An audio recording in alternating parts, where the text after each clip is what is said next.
안녕하십니까? 일본어를 알려주는 남자 황금택입니다. 오늘도 바로 시작하도록 하겠습니다. 오늘 배울 챕터는 코소아도입니다. 코소아도에 대해서 오늘 배워보도록 하겠습니다. 너무 쉬운 거죠? 일단은 코레, 이것이란 뜻이죠. 소레, 그것이란 뜻입니다. 아래는 저것, 도래는 어느 것입니다. 되게 단순한데 일단 코소아도의 개념부터 보도록 하시죠.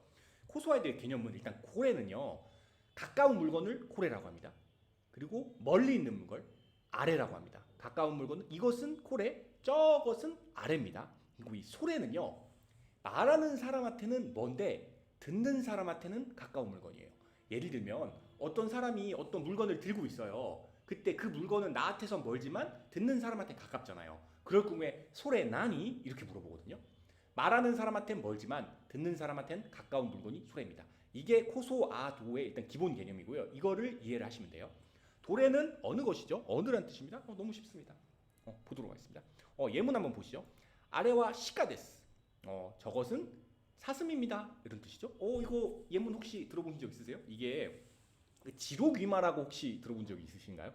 이게 그 진시황 2대 황제를 모시던 조고라는 황관이 본인의 힘을 과시하기 위해 황제에게 말이라고 하고 사슴을 보여줍니다. 근데 황제가 이걸 보고 저거 사슴인데? 라고 말을 하는 거예요. 저거 사슴인데? 이게 아래와 시카데스. 아래와 시카데스라고는 안 했겠죠. 저거 사슴인데? 라고 말을 한 거예요. 근데 그 얘기를 듣고 여러 신하들한테 물어봐요. 왕이 저게 사슴인지 말인지. 근데 말이라고 한 신하들은 다 살려주고 사슴이라고 한 신하는 다 죽입니다. 그러니까 그 왕이 거짓말을 하게 만든, 왕의 말을 듣지 않게 만드는 거죠. 그래서 여기에서 그 바까라는 말이 유래를 하거든요. 일본에 여러 설이 있는데 이 중에 설 하나가 이거예요. 바까라는 말이 유래하거든요. 바까가 뭐예요? 바보죠, 바보. 그러니까 사슴인지 말인지 구별 못하는 사람을 바까라고 하죠. 근데 실제로는 그 제대로 구별해서 말이라고 한 사람들은 다 죽었습니다. 그 모르는 척 귀 막고 조고의 말을 따르고 사슴이라고 한 사람들은 살았어요. 그래서 바까라는 게 참 중의적 표현의 의미가 있는 것 같아요. 그리고 일본어에 이런 표현이 또 있거든요. 바까오 이유라는 표현이 있습니다. 그러니까 바까를 말하다 하죠. 근데 바까라는 게 말도 안 되는 거 우기는 거잖아요. 아니 말을 사슴이라고 우기는 건데 말도 안 되는 거잖아. 그래서 바까오 이유가 쓸데없는 소리를 하다, 말도 안 되는 소리를 하다 이런 뜻입니다. 이 표현 알고 있으시면 될 것 같아요. 그리고 다음 표현 가겠습니다. 고꼬, 소꼬, 아소꼬, 도꼬가 있죠. 고꼬는 이곳입니다. 소꼬는 그곳입니다. 아소꼬는 저곳이죠. 그리고 도꼬는 어느 곳입니다. 근데 여기가 아꼬일 것 같잖아요. 근데 아꼬가 아니에요. 아소꼬입니다. 얘만 달라요. 얘만 아소꼬입니다. 그리고 다음 가겠습니다. 고찌라, 소찌라, 아찌라, 도찌라입니다. 이쪽, 그쪽, 저쪽, 어느 쪽이겠죠? 넘어가겠습니다. 그리고 고노이또, 소노이또, 아노이또, 도노이또입니다. 이, 그, 저, 어느죠? 이 사람, 그 사람, 저 사람, 어느 사람, 어떤 사람 이런 뜻이겠죠? 예, 되게 쉽죠? 이거 넘어가도록 할게요. 그런데 여기서 좀 살짝 생각해 보실 게 고찌라, 소찌라, 아찌라, 도찌라거든요. 이게요, 우리 그냥 간단히 생각하기에 이쪽, 그쪽, 저쪽, 어느 쪽 이렇게 생각을 하시잖아요. 근데 실제요, 이게 이쪽, 저쪽, 그쪽, 저쪽, 어느 쪽의 뜻보다는 고꼬, 소꼬, 아소꼬, 도꼬를 애매하게 말을 하는 겁니다. 고꼬, 소꼬, 아소꼬, 도꼬는 정말 딱 부러지는 말이에요. 이곳, 저곳, 그곳, 어느 곳 이렇게. 근데 고찌라, 소찌라, 아찌라, 도찌라는 이곳은 이곳인데 이쪽 근방, 저쪽 근방, 저쪽 근방 이렇게 애매하게 표현을 하는 거예요.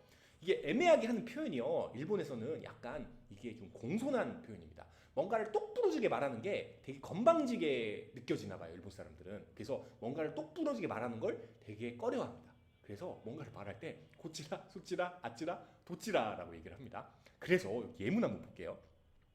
우리 말로 따지면 어느 나라, 아니, 나라가 어디예요? 국적이 어디세요? 이렇게 물어볼 때 일본 말에 오쿠니와 도찌라 데스까? 이렇게 물어보거든요. 근데 오쿠니와 도코 데스까? 라고 물어보는 게 우리나라 사람의 입장에서는 되게 명확해요. 나라는 어딥니까? 라는 뜻이죠. 오쿠니는 나라라는 뜻이죠. 나라는 어딥니까? 라는 뜻이죠. 근데 이 오쿠니와 도코 데스까라고 하는 사람, 일본 사람은 아무도 없습니다. 오쿠니와 도찌라 데스까? 라고 합니다. 나라가 어느 쪽이에요? 북쪽이에요? 남쪽이에요? 동쪽이에요? 이렇게 말하지는 않을 거 아니에요. 나라가 어느 쪽이에요? 저희 나라는 동쪽이에요? 이렇게 말하지는 않을 거 아니에요. 근데 그러니까 쪽이라는 의미가 아니고 이게 도꼬라는 말을 약간 애매하게 말을 하는 거예요. 그래서 이게 되게 겸손한, 공손한 표현이 됩니다. 이거요, 오쿠니와 도코 데스까? 이런 말은요, 경찰 잘못해서 경찰서에 끌려가잖아요, 외국인이. 그러면 경찰들이 하는 말이에요. 당신 나라가 어디야? 약간 이렇게 말할 때 너무 공격적이에요, 말이. 공격적이고 너무 건방져. 그래서 이런 말은 쓰지 않습니다. 알아듣기는 합니다. 그리고 쓸 때도 있어요. 가끔 뭐 흥분하고 하면은 뭐, 그리고 뭐 막 하다 보면 쓰기도 하는데, 정말 공손한 말은 오쿠니와 도찌라 데스까? 이렇게 합니다. 오쿠니와 도찌라 데스까? 국적은 어디십니까? 이런 뜻이겠죠. 그리고 이 아래도 보세요. 오테아라이와 도찌라 데스까? 여기도 똑같죠. 화장실이 어디인가요? 화장실이 어느 쪽인가요? 근데 이거는 좀 우리나라 말로 해도 자연스럽긴 하네요. 화장실은 어느 쪽인가요? 이런 뜻이죠. 우리나라 그래요. 일본인의 특유한 그 말투들이 있어요. 근데 이런 것들이 우리랑 좀 다르거든요. 근데 이거 딱 봤을 때 우리말로 해서 이게 그대로 대응이 안 되기 때문에 좀 답답하실 수가 있는데, 이렇게 대응이 안 되는 것들은 무조건 외우셔야 돼요. 그래서 이런 것들을 잘 쓰셔야 진짜 일본어 잘한다는 소리 듣습니다. 안 그러면 좀 이제 한국식 일본어를 쓰게 되죠. 좋은 게 아닙니다. 결론적으로는 좋은 게 아니에요.